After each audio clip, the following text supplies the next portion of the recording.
কেন্দ্রীয় সরকার করোনার সংকটকালে দেশের অর্থনীতি যখন বিপর্যস্ত, তখন সেই সুযোগে কর্পোরেট সংস্থাগুলির অর্থনৈতিক ক্ষমতাকে আরও সুদৃঢ় করার লক্ষ্যে এবং কৃষিপ্রধান ভুখা ভারতের কৃষক সমাজের অর্থনৈতিক ক্ষমতাকে ধ্বংস করার উদ্দেশ্যে 3টি কালা কৃষি আইন চালু করেছেন। দেশের 500টির মতো কৃষক সংস্থা সম্মিলিতভাবে 3টি কালা কৃষি আইন বাতিলের দাবিতে সোচ্চার।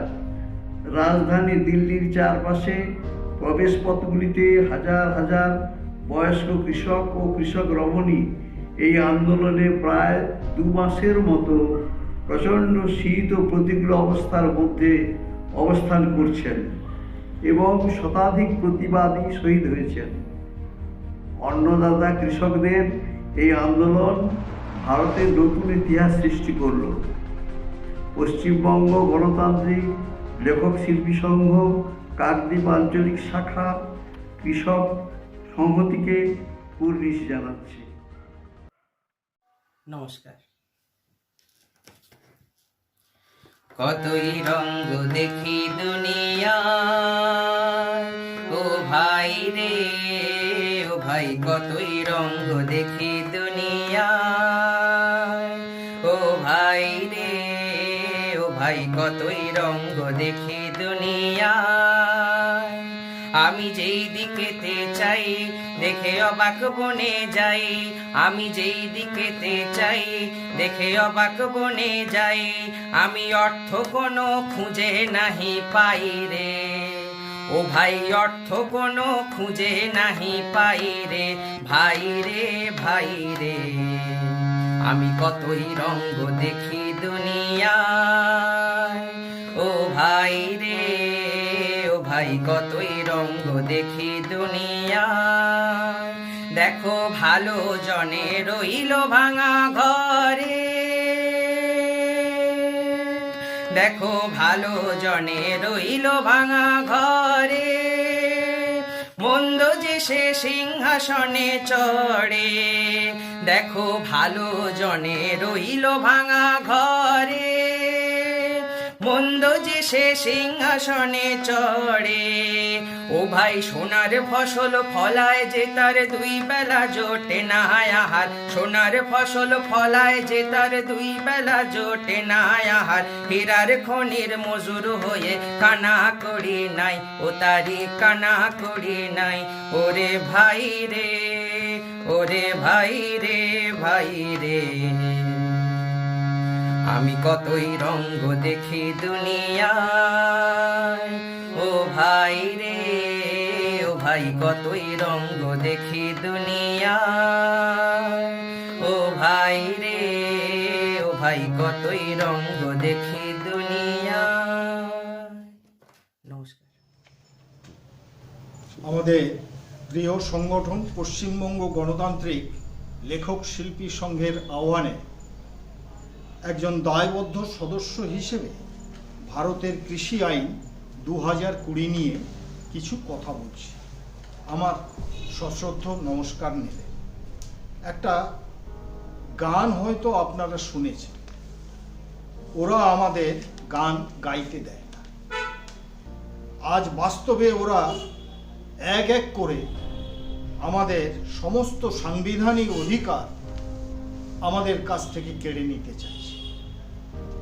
তেমনই একটি ঘটনা, কেন্দ্রের সরকার ভারতীয় কৃষকদের বিরুদ্ধে গায়ের জোরে সংসদে 3টি কালা কৃষি বিলকে আইনে পরিণত করেছে। আমাদের অন্নদাতাদের বিরুদ্ধে মৃত্যুর পরোয়ানা জারি করেছে। তারই বিরুদ্ধে গোটা কৃষক সমাজ প্রতিবাদে আজ মুখর হয়ে সিংহু সীমান্তে অবস্থান করছে। এই 3টি কৃষক নিধন বিল হলো 1 নম্বর বিল, দ্য এসেনশিয়াল কমোডিটিস বিল। এই বিলটিকে আইনে পরিণত করে সরকার 1955 সালের অত্যাবশ্যকীয় পণ্য আইন বাতিল করে দিয়েছে। 1955 সালের এই আইনে চাল, ডাল আটা, আলু, চিনি, পেঁয়াজ, ভোজ্য তেল ও তৈলবীজ প্রভৃতি অত্যাবশ্যকীয় পণ্য হিসেবে গণ্য করা হয়েছিল এবং এই আইনে আরও উল্লেখ ছিল যে এইসব পণ্য সংগ্রহে সরকার বাজারে প্রবেশ করবে এবং এক্ষেত্রে সরকার কৃষকের কাছ থেকে ফসল সংগ্রহ করে খাদ্য সামগ্রী ও অন্যান্য পণ্য গণবণ্টন ব্যবস্থার মাধ্যমে উপভোক্তাদের নিকট সরবরাহ নিশ্চিত করবে। কিন্তু বর্তমান আইনে ওইসব অত্যাবশ্যকীয় পণ্যগুলিকে তালিকা থেকে বাদ দেওয়া হয়েছে এবং সরকারি দায়িত্বগুলিকে অস্বীকার করা হয়েছে। 2 number bill, the farmers produce and commerce bill 2020। এই বিলটিকে আইনে পরিণত করা হয়েছে। এই বিলও আইনের ঠিক আগে যে আইন ছিল সেই আইন অনুসারে কৃষকরা তাদের ফসল মান্ডিতে নির্দিষ্ট দামে বিক্রি করতে পারে এবং এই ব্যবস্থায় সরকারের কিছু কর আদায় করে। কিন্তু বর্তমান আইন অনুসারে কৃষকদের আর মান্ডিতে যাওয়ার দরকার নেই। তারা সরাসরি ব্যবসায়ীদের কাছে দর কষাকষির মাধ্যমে ফসল বিক্রি করতে পারবেন। অর্থাৎ এই আইনে কৃষকরা অনেক স্বাধীনতা পাবে বলে সরকার দাবি করছে।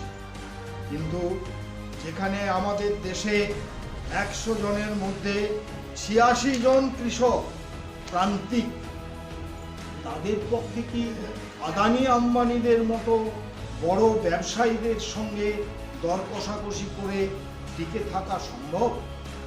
নাকি এই আইনের ফলে কৃষকরা ঠকে যাওয়ার স্বাধীনতা লাভ করবেন এবং শেষে লোকসানের ভারে আত্মহত্যার স্বাধীনতা অর্জন করবেন? 3 number bill, the farmers agreement of price assurance services bill 2020। এই আইনে ফসলের মূল্য নিশ্চিত করার চুক্তি করা হবে। এই আইনে কৃষককে শক্তিশালী করা হবে ও সুরক্ষা দেওয়া হবে বলে সরকার দাবি করছে। কিন্তু বাস্তবে ফসলের সঠিক মূল্যের কোনো উল্লেখ নেই, আর কাদের সাথে কৃষকের চুক্তি তারও উল্লেখ।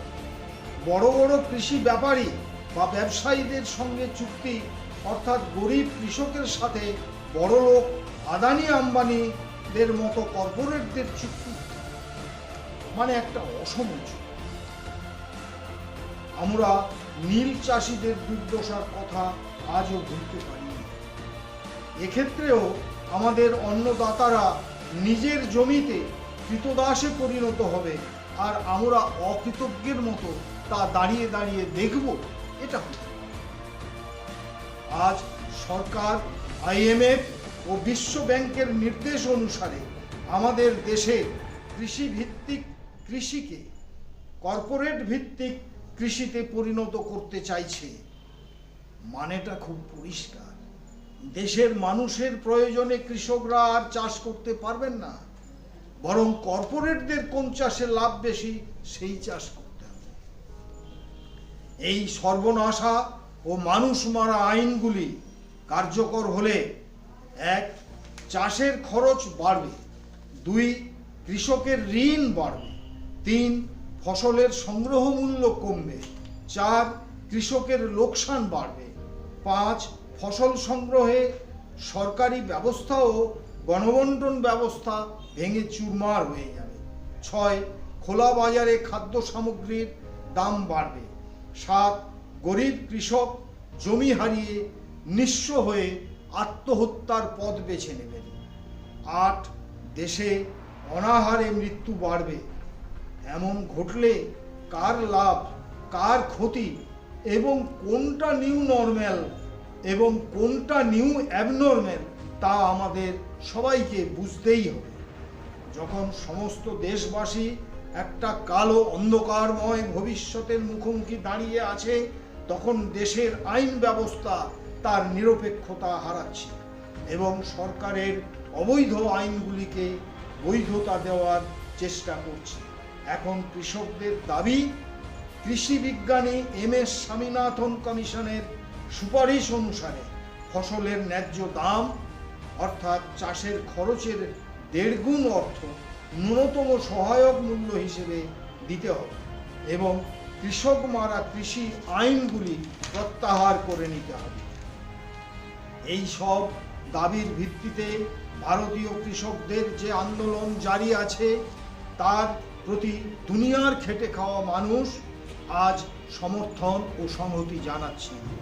আমিও আমাদের সংগঠনের পক্ষ থেকে আমাদের অন্নদাতাদের এই আন্দোলনের প্রতি সকৃতজ্ঞ চিত্তে সমর্থন ও সংহতি জানাচ্ছি। আন্তরিক ধন্যবাদ ও নমস্কার। ওরা কাজ করে রবীন্দ্রনাথ ঠাকুর। অলস সময় ধারাবে মন চলে শূন্য পানে চেয়ে, সে মহাশূন্যের পথে ছায়া আঁকা ছবি পড়ে চোখে।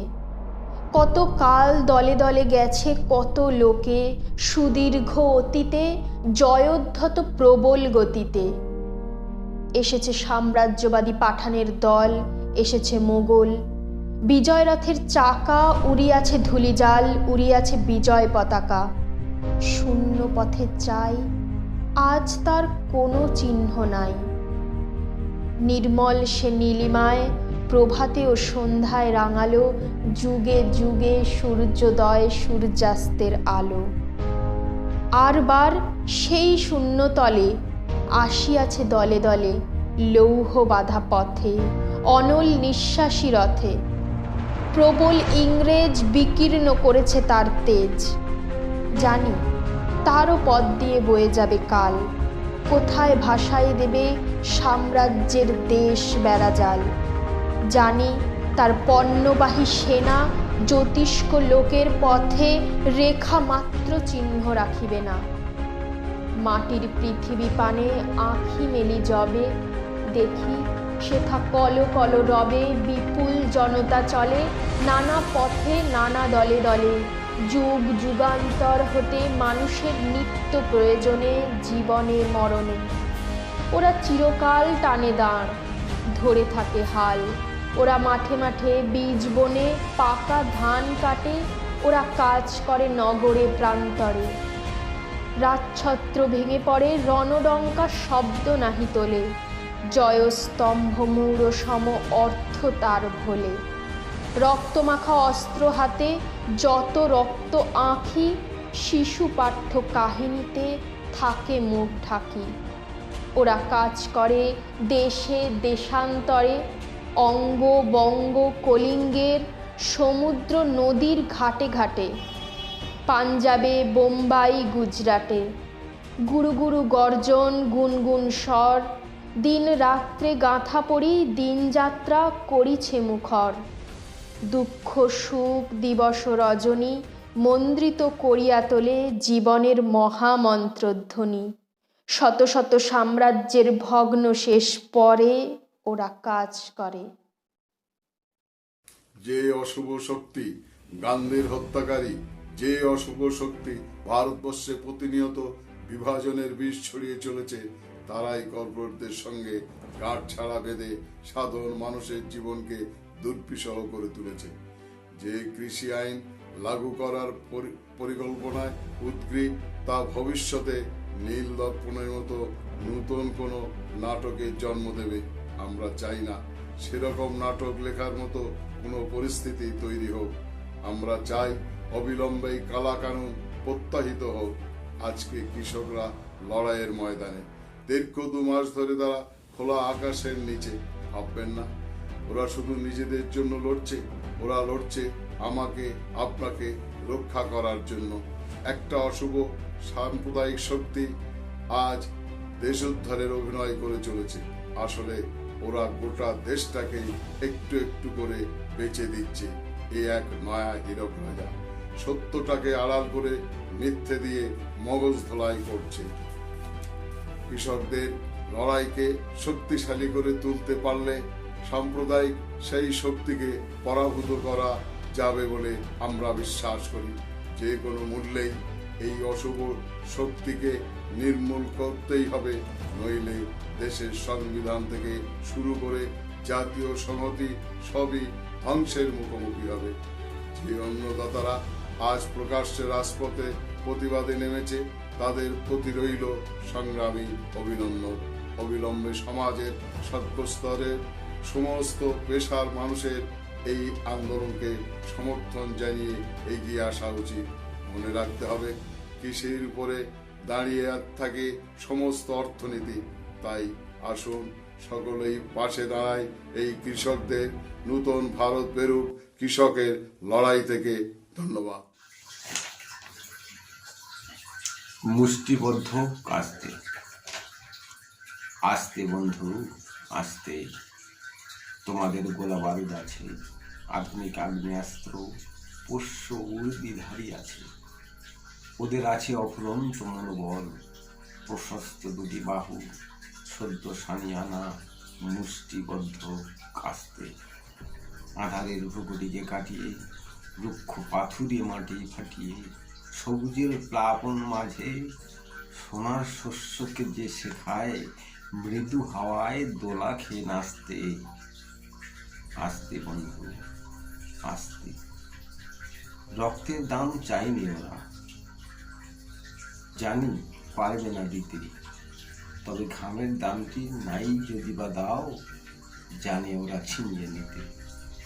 কিষানের হুঙ্কারে জওয়ানরা হাজির, কাঁপছে মন্ত্রী, কাঁপছে উজির, বাঁচিয়ে রেখেছে যে কৃষক সমাজকে, সে কৃষক নেমেছে রাস্তায় আজ, চাইছে নতুন করে বাঁচতে। আস্তে বন্ধু আস্তে, তোমাদের গোলা বারুদ আছে, আধুনিক আগ্নেয়াস্ত্র আছে, পোষ্য উর্দিধারী আছে, ওদের আছে অফুরন্ত মনোবল, প্রশস্ত দুটি বাহু, সদ্য সানিয়ানা মুষ্টিবদ্ধ কাস্তে। আস্তে বন্ধু আস্তে।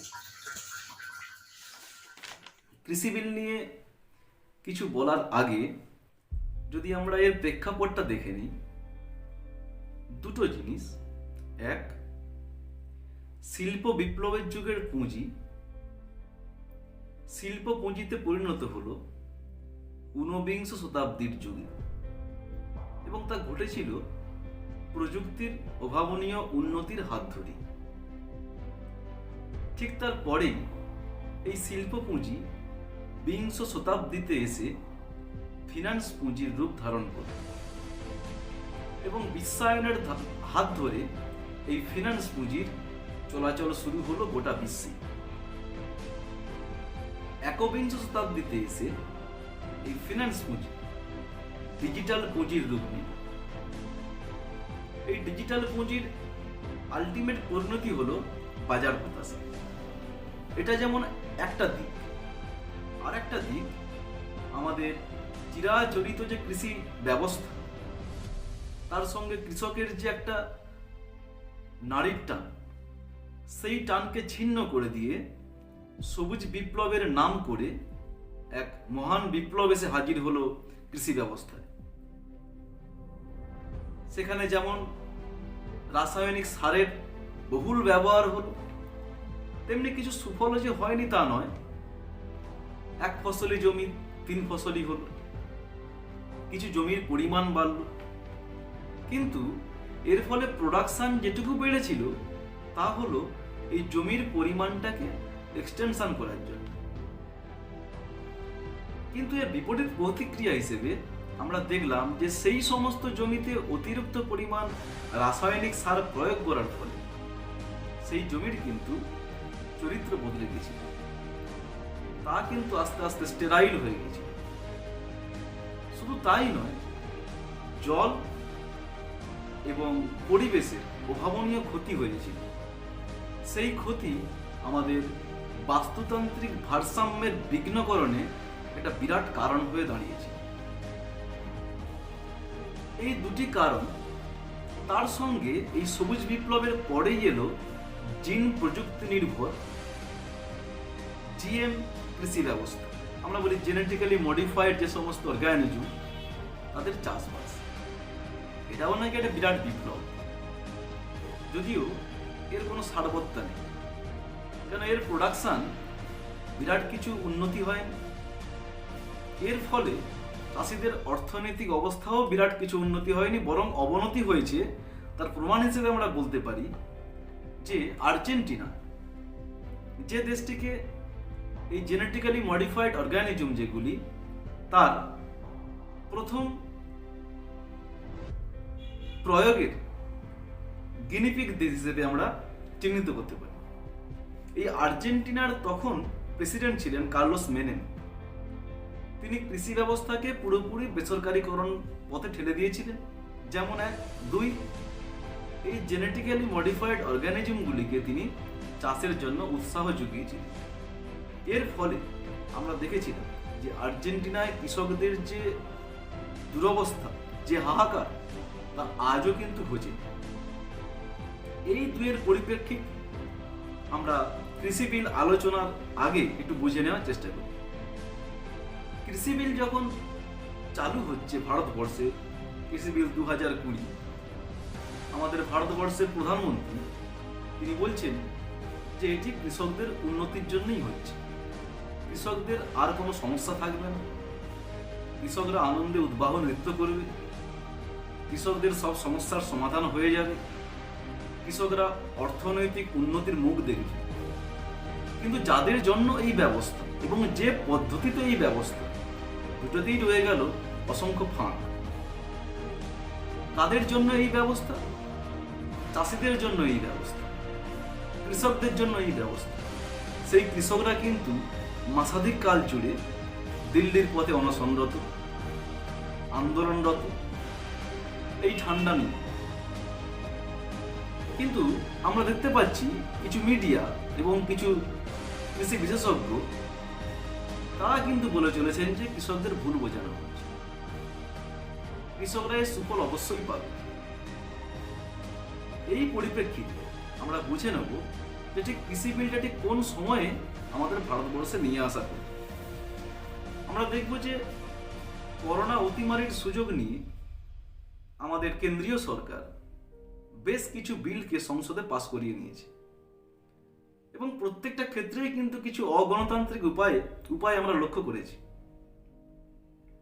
সে আপনি শিক্ষা বিল বলুন বা কৃষি বিল বলুন। এই করোনা অতিমারির সময়ে যেমন আমাদের লকডাউন ঘোষণা হয়েছিল, তা ছিল একটা অপরিকল্পিত লকডাউন। সেই লকডাউনের সুযোগে আমাদের ভারতবর্ষের প্রত্যেকটি মানুষকে ঘরবন্দি করে এই কৃষি বিল, যা কিনা আমরা বলি যে একটা অগণতান্ত্রিক এবং সর্বনাশা কৃষি বিল, পাস করিয়ে নেওয়া হয়েছিল। আমরা কেন অগণতান্ত্রিক এবং সর্বনাশা বলছি তার কতগুলি কারণ আমি এখানে ব্যাখ্যা করব খুব সংক্ষেপে। অর্থাৎ আমরা দেখছি যে এই আইনটি যখন আমাদের চাষিদের উন্নতির জন্য আনা হচ্ছে, তখন কিনা চাষিরা আন্দোলনরত। তাহলে এই বিল নিয়ে অবশ্যই আমাদের চর্চার প্রয়োজন আছে। আমরা গভীর চর্চা না করলেও আমাদের কিছু জানা প্রয়োজন আছে। এই বিলের 3টে জিনিস আনা হয়েছে। এক হচ্ছে অত্যাবশ্যকীয় পণ্য সংশোধনী আইন, মানে আমাদের যে সমস্ত পণ্যগুলো অত্যাবশ্যকীয় পণ্য আইনের আওতায় ছিল 1955 সাল থেকে, তা বাতিল করা হবে। অর্থাৎ কোনো পণ্যই আর অত্যাবশ্যকীয় পণ্য হিসেবে ভারতবর্ষে গণ্য হবে না। আর এই অত্যাবশ্যকীয় পণ্যের দরের উপরে ডিপেন্ড করতো আমাদের সরকারি কর্মচারীদের, শ্রমিকদের মহার্ঘ ভাতার পরিমাণ। এর দামের ঊর্ধ্বগতির উপরেই আমাদের মহার্ঘ ভাতা ঊর্ধ্বগতি ডিপেন্ড করত। তাহলে যখন আমি অত্যাবশ্যকীয় পণ্য আইনের সংশোধনী এনে অত্যাবশ্যকীয় পণ্য নেই বলে দিলাম, তখন কিন্তু আমাদের মহার্ঘ ভাতার কোনো ব্যাপার আর এর সঙ্গে জড়িত থাকলো না। এখন মহার্ঘ ভাতা থাকবে কি থাকবে না, বা থাকলেও সেটা সরকারের দয়ার দান হবে কি হবে না, সেটা আপনারা বিচার করবেন। অন্যদিকে অত্যাবশ্যকীয় পণ্য আইন এনে মজুতদারির পক্ষে কি করা হলো, মজুতদারি কোনো ঊর্ধ্বসীমা রাখা হলো। এবং মজুতদারি যে কেউ করতে পারে, চাষিও করতে পারেন, কর্পোরেট মালিকও করতে পারে। আমাদের এখানে বুঝে নিতে হবে যে যখন মজুতদারি করবেন চাষি এবং কর্পোরেট, এটা অসম লড়াই। একটা গরিব চাষির পক্ষে গুদামঘর তৈরি করে উৎপাদিত ফসলকে মজুতদারি করা কোনো মতেই সম্ভব না। তাহলে এটি অবশ্যই কর্পোরেট মালিকেরা করবে, এবং এই কর্পোরেট মালিকেরা মজুতদারি করে কালোবাজারির দিকে ঝুঁকবে, জিনিসপত্রগুলোকে চেপে রাখবে, বাজারে অভাব তৈরি করবে এবং তারা এর দাম বৃদ্ধি করবে, যে অসহনীয় দাম বৃদ্ধির ফলে হাঁসফাঁস করবে প্রত্যেকটি মানুষ। তবুও বলা হচ্ছে এটি আমাদের কৃষকের উপকারী, কৃষকের স্বার্থ পরিপন্থী নয়। কৃষকরা আনন্দে উদ্বাহ নৃত্য করবে। এখানেই আমরা বলছি যে এই government for the corporate, by the corporate, of the corporate, এটা কিন্তু ভারতবর্ষের খেটে খাওয়া গরিব, নিম্নবিত্ত, মধ্যবিত্ত 80% মানুষের জন্য এই গভর্নমেন্ট নয়। 2 নম্বর যেটা আসছি সেটা হলো চুক্তি চাষ। চুক্তি চাষ সংক্রান্ত কিছু আইন এই কৃষি বিলে আনা হয়েছে। এর দুটো দিক আছে, এক হলো প্রোডাকশন আর 2 হচ্ছে মার্কেটিং। প্রোডাকশন, এখানে কোনো একটি কর্পোরেট সংস্থা, সেটা হতে পারে পার্লেজি, হতে পারে হলদিরাম, যে কোনো একটি সংস্থা, হতে পারে লেস কোম্পানি, এরা কি করলো যে পার্লেজি যদি তার বিস্কিট উৎপাদন করে, সেই বিস্কিট উৎপাদনের জন্য তার যে র ম্যাটেরিয়ালস লাগবে গম, অতএব তারা একটা বিরাট অঞ্চলের চাষের সঙ্গে চুক্তি করে যে তোমাকে এই গম উৎপাদন করতে হবে, এবং গম উৎপাদন করার পরে গমটা আমরাই কিনবো, অর্থাৎ কর্পোরেট মালিকেরাই কিনবে। এই যে গম উৎপাদন যে হবে, যে চুক্তি করা হলো, একটা বিরাট এরিয়া জুড়ে কিন্তু চাষিদেরকে সেই তার সঙ্গে চুক্তি করিয়ে নেওয়া হলো, অর্থাৎ মনোকালচারে উদ্বুদ্ধ করা হচ্ছে।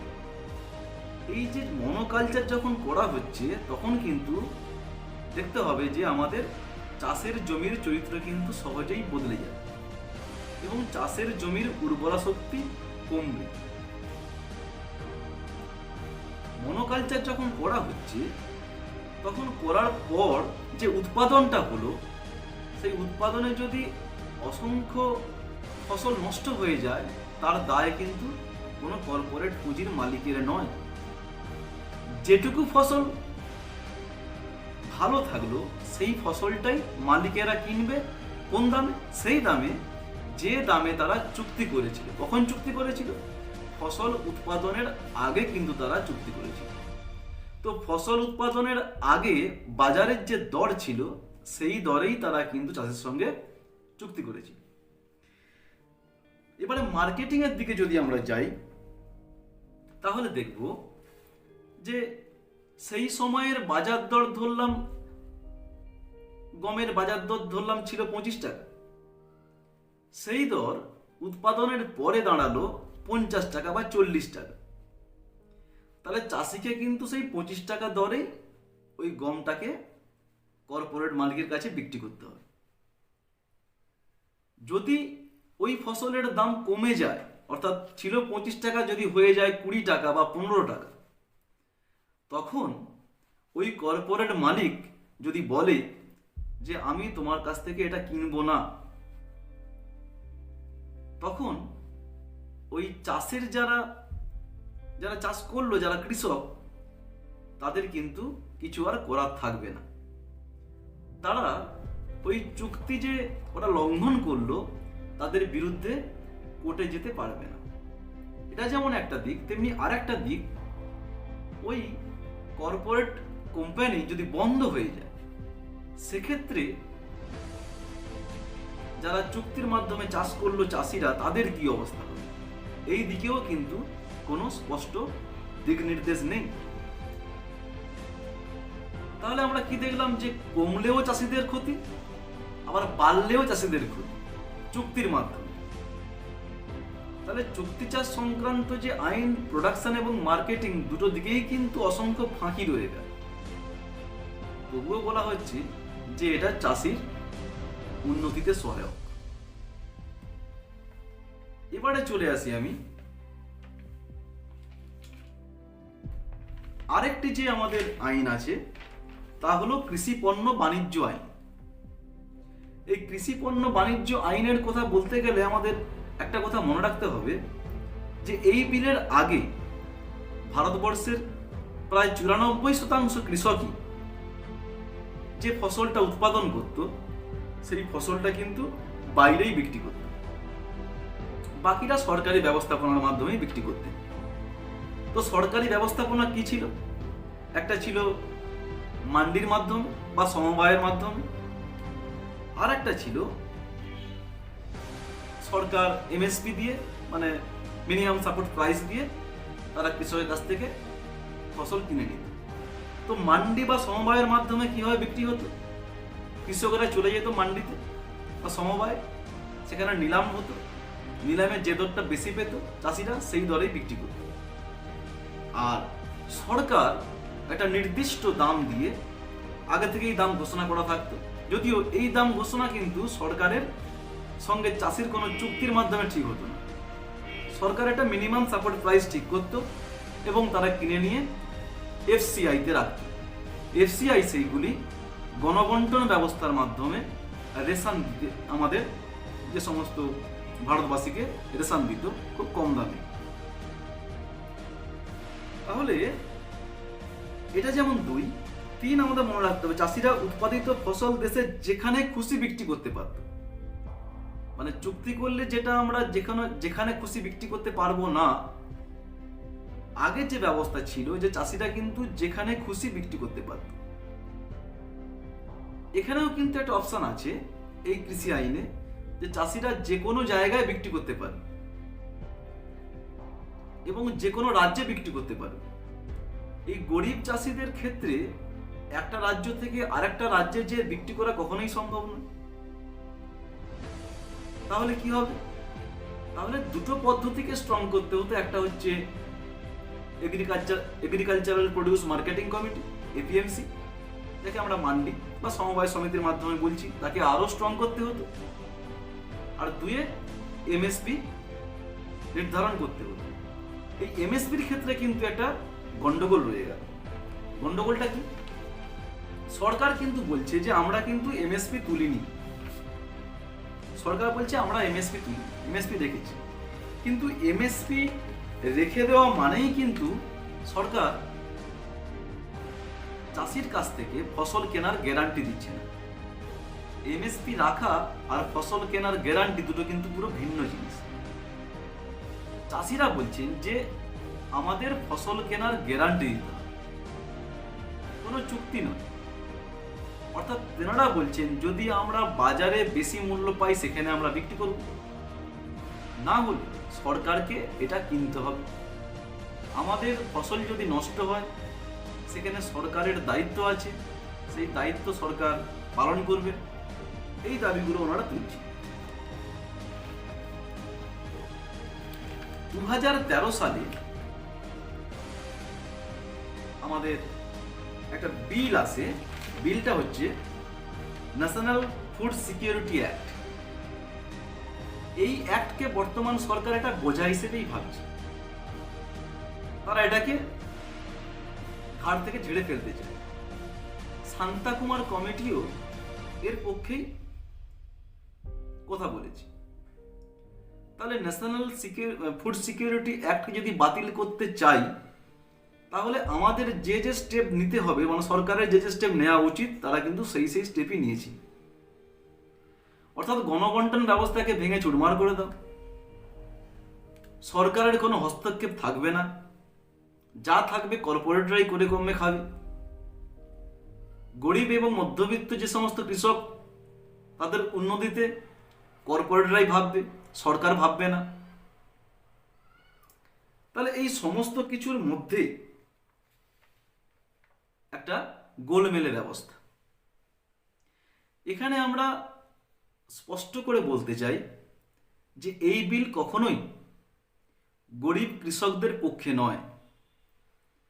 এই বিল কর্পোরেটের পক্ষে, এবং এই বিলের প্রত্যেকটি অংশ প্রমাণ করে যে বর্তমান সরকার যে আছেন তেনারা for the corporate, by the corporate, of the corporate. এই প্রেক্ষাপটে ভারতবর্ষের সমস্ত কৃষকদের পাশে থাকাটা সময়ের ডাক। বর্তমান কাঠামোর কিছু ভ্রান্তি অবশ্যই রয়েছে, বর্তমান যে কৃষি কাঠামো তার কিছু ভ্রান্তি অবশ্যই রয়েছে। তা বলে আমরা যে সংশোধনীগুলো আনব সেই সংশোধনীগুলো যেন কর্পোরেটের পক্ষে না হয়ে যায়, তা যেন চাষির পক্ষেই থাকে। সবাইকে ধন্যবাদ, সবাই ভালো থাকবেন, আবারও নমস্কার। সরকারের ওই আর্তনাদে কৃষক শ্রেণীর সুজন কাঁদে, নবীন আইন সঙ্গে লইয়ে বৃত্তশালী দাদন বাঁধে। 20 শতকের ছদ্মবেশী নীল সাহেবী পরাক্রমে চাষাবাদে মারছে থাবা, চলছে শোষণ অবিরামে। ভিনদেশি কোন আইন মেনে আম জনতার বড়াই করে, লক্ষ টাকার রাজগতিটা সাজছে কৃষক সব বাহারে। বলতে পারো বুদ্ধি করে লাভটা কাদের, ক্ষতি বা কার? কার তো আজে উঠছে গড়ে ফুল বাগানে রাজ দরবার, বইছে দেশে তেজের হাওয়া বিপ্লবী সব কৃষক শ্রেণীর। রাজধানী পথ হচ্ছে লোহিত, পথ আগলে ব্যর্থ বধির। আমরা আছি তাদের পাশে সমর্থনের আবির মেখে। অটুট জেদের তীব্র বিবাদ মিটিয়ে কৃষক জিতবে শেষে। যারা মনে করেন সিংহু সীমান্তে কৃষকদের জমায়েত এক রাজনৈতিক চক্রান্ত, বিদ্রোহীদের উল্লাস মঞ্চ, তারা আসলে ভুলে গিয়েছেন ভারতবর্ষের বিভিন্ন গণ আন্দোলনের ইতিহাসকে। তারা ভুলে গিয়েছেন সাধারণ মানুষকে ধর্ম দিয়ে, জাতিগত বিদ্বেষ দিয়ে, ভাষাভিত্তিক বিদ্বেষ দিয়ে, বর্ণভিত্তিক বিদ্বেষ দিয়ে বেশি দিন আটকে রাখা যায় না। তারা আসলে মনেই রাখতে চান না যে সাধারণ মানুষের কাছে অগ্রাধিকার পায় দুবেলা দুমুঠো অন্যের সংস্থান। পুঁজিচালিত শাসক সবসময় সাধারণ মানুষের উত্থানকে, প্রতিবাদ প্রতিরোধকে বিদ্রোহ আখ্যা দিয়েছে। এক্ষেত্রেও তার ব্যতিক্রম ঘটেনি। আজকে যারা কৃষকদের এই জমায়েতকে, প্রতিবাদকে বিদ্রোহ বলে আখ্যা দিচ্ছেন, তাদের পূর্বসূরীরা 1760 থেকে 1800 খ্রিস্টাব্দ পর্যন্ত চলা বিভিন্ন আন্দোলন, যেমন সন্ন্যাসী ফকিরদের আন্দোলন, ধলভূম জঙ্গলমহলের প্রজাদের প্রতিবাদ প্রতিরোধকেও বিদ্রোহ বলে আখ্যা দিয়েছেন। তারা ভুলে গিয়েছেন অবাধ শোষণকে পৃথিবীর কোনো প্রান্তে কোনো মানুষই মেনে নিতে পারে না, মেনে নেয়ও নি। যখনই অবাধ শোষণের রথচক্র বাধা পেয়েছে, তখনই শাসক তাকে বিদ্রোহ বলে আখ্যা দিয়েছে।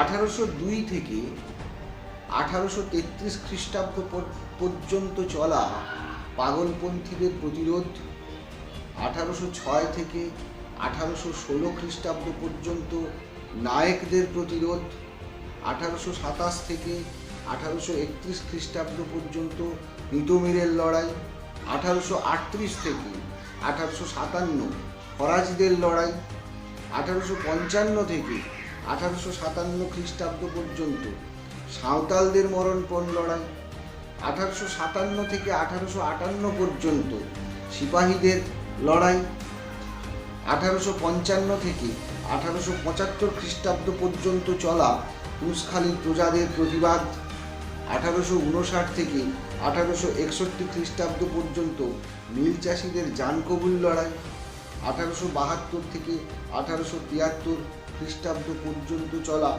পাবনার প্রজাদের লড়াই, কিংবা বিগত শতাব্দীর কৃষকদের তেভাগার লড়াই, সবটাই শাসকের চোখে বিদ্রোহ। আর সেই বিদ্রোহকে দমন করার জন্যেই শাসক সবসময়ই তার রাষ্ট্রযন্ত্রকে ব্যবহার করে আর ভাবতে থাকে যে রাষ্ট্রযন্ত্রকে ব্যবহার করে ধর্মের ষাঁড়ের মতো চিৎকার করে তাদের অগ্রগতিকে দমিয়ে রাখা যায়। দমিয়ে রাখা যায়, তবে সেটা কিছু সময়ের জন্য, সব সময়ের জন্য নয়। সাধারণ মানুষ ঠিক এগিয়ে চলে। রাষ্ট্রযন্ত্রের চিৎকার শুনে, হুঙ্কার শুনে, ধমকানি শুনে, চোখ রাঙানি দেখে পৃথিবীর কালো, সাদা, হলুদ মানুষের গান, তাদের স্বপ্ন এক মুহূর্ত সেই চিৎকার শুনে থমকে তাকায়। তারপর যার যেদিকে রাস্তা সেদিকে মুখ করেই তারা সামনে, আরো সামনের দিকে এগিয়ে যায়। কেউ কারোকে রাস্তা ছেড়ে দেয় না। যতদিন এই পৃথিবীতে গান থাকে, গানের মানুষ থাকে, স্বপ্ন থাকে। এই শাসক ভুলেই গিয়েছে আজকের কৃষক আন্দোলন অতীতের সেই গৌরবময় লড়াইগুলোরই ঐতিহ্য বহন করছে। ভেবেছে কিছু নামি দামি শিল্পীকে অর্থ দিয়ে কিনে নিতে পারলেই বোধহয় তাদের হয়ে বলবার মতো আর কেউ থাকবে না। কিন্তু অতীতেও শিল্পী সাহিত্যিকরা এই বিভিন্ন গণ আন্দোলনের সপক্ষে গান গেয়েছেন, কলম ধরেছেন। আজকেও তার ব্যতিক্রম হচ্ছে না। শিল্পীরা তাদের সামাজিক দায়বদ্ধতাকে পালন করছেন লেখায়, গানে, চিত্রকলায়, সর্বত্র। আমরা শুধু চাই সুনীল গঙ্গোপাধ্যায়ের সেই স্বপ্নটুকু দায়বদ্ধতা হিসেবে সমস্ত শিল্পীদের মধ্যে ছড়িয়ে পড়ুক। আমরা জানি না একদিন শেষ হয়ে যাবে কিনা সব প্রশ্ন, তবু আমরা এক সুন্দর পৃথিবীর স্বপ্ন দেখে যাব। আমরা আগামী পৃথিবীর জন্য দিয়ে যাব আমাদের ঘাম ও অশ্রু। আমরা পরবর্তীদের জন্য রেখে যাব অন্তত একটি স্বপ্নের উপহার। সুনীল গঙ্গোপাধ্যায়ের এই আশাটুকু শিল্পীদের মধ্যে, কবি সাহিত্যিকদের মধ্যে ছড়িয়ে পড়ুক। সামাজিক দায়বদ্ধতা প্রতিপালিত হোক শিল্পী সাহিত্যিকদের সৃষ্টিতে। নমস্কার।